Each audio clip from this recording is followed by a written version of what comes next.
由童年開始嚟咧講一講嘅。其實細嗰陣時咧就好中意畫畫嘅，寫字嘅。咁我哋個鄰居咧都話：咦係喎，因為佢講嗰句説話，佢話你睇下你睇下畫嗰啲寫字寫得好靚啊！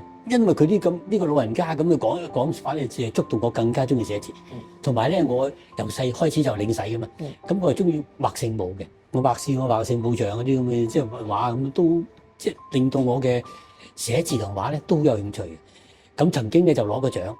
咁咧跟住咧由細到大咧，我係中意集郵，因為我中意郵票。我由細到大，咦嗰陣時嗰啲香港票啊，嗰啲同埋嗰啲外地票咧，如果一有咧，通常我集俾佢，我覺得佢幾得意喎。佢即係同埋嗰設計方面我都幾中意嘅。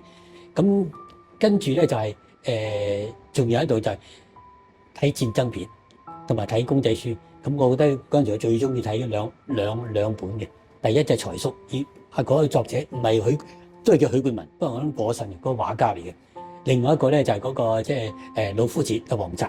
咁呢兩個咧我由細都睇到大嘅。不過而家好可惜，我已經財叔嗰啲揾唔到啦，嗰啲淨係王澤嗰啲咧，嗰啲佢仔而家接收咗之後，我買晒嗰啲書咧，咁啊幾好。有陣時即係話童年回憶我都攞翻嚟睇嘅。其中一個咧就好笑嘅就係佢畫咗幾部嘅，即係佢嘅《水滸傳》，佢係個老虎個虎啊，《水滸傳》。另外一個叫《猛鬼廟》。咁我都覺得幾得意啊！睇呢佢畫出嚟呢啲都好，即係話點樣講啊？都我覺得佢畫得好好，同埋佢教人處世，即係從漫畫之中咧，令到細路仔懂得人生嘅道理。即係話佢用諷刺嘅方法咧，帶到人哋行入正道。即係如果咦係喎，即係話人要咁啊，諸如此類，即係點樣做好人啊咁啊咁啊！老夫子大番書陳先生，即係你都知道，趙先生你都我相信你都睇過，都幾好。跟住咧就我係公務員嚟嘅。其實我一畢咗業咧，一係窮咧，我即刻出去揾嘢做。咁好彩嗰陣時咧，會考咧冇咩叻，借英文俾我勉強攞到個 C。咁啊政府咧本嚟半年先會收我，估唔到一收咗2個禮拜就叫我見工。咁我見工咧我就即刻入去政府稅務局做咗40幾年退休。喺期間咧我就開始中意相機喎。咁啊中意影，因為點解我識得個同事咧，佢好中意佢攝影嘅，咁開始中意影相、曬相嗰啲嘢，種咁咯。同埋一種方便，為咗同我太太影相。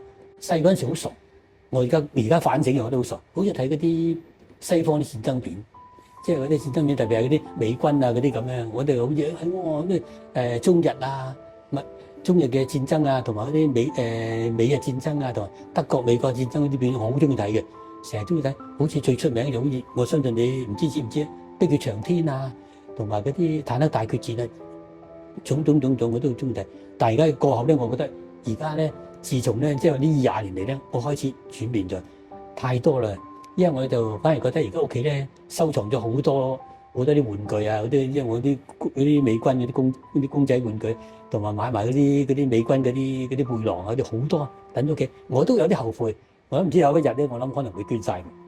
我咪賣嗰啲即係嗰啲郵票，我諗可能都會捐晒。咁啊，最後一日近來咧，我反而最中意嘅就係咩咧？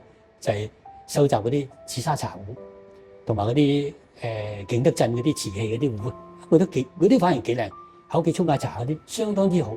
即係我事業咧即係話呢20年你唔好咧，我係中意買埋啲咩咧？我係中意買嗰啲杞子嗰啲，同埋黑桑。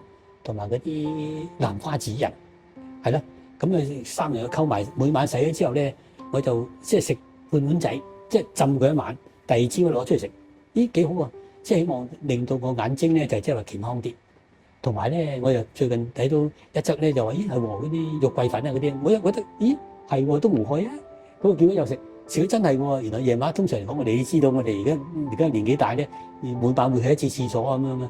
如果你中間咧，去廁所就飲一啖啊，或者咩，好容易瞓翻嘅 ，OK 嘅。但係原來肉桂粉原來係每日只係唔好多過半茶匙。如果唔係咧，反而就即係對身體唔好嘅。咁呢個提一提。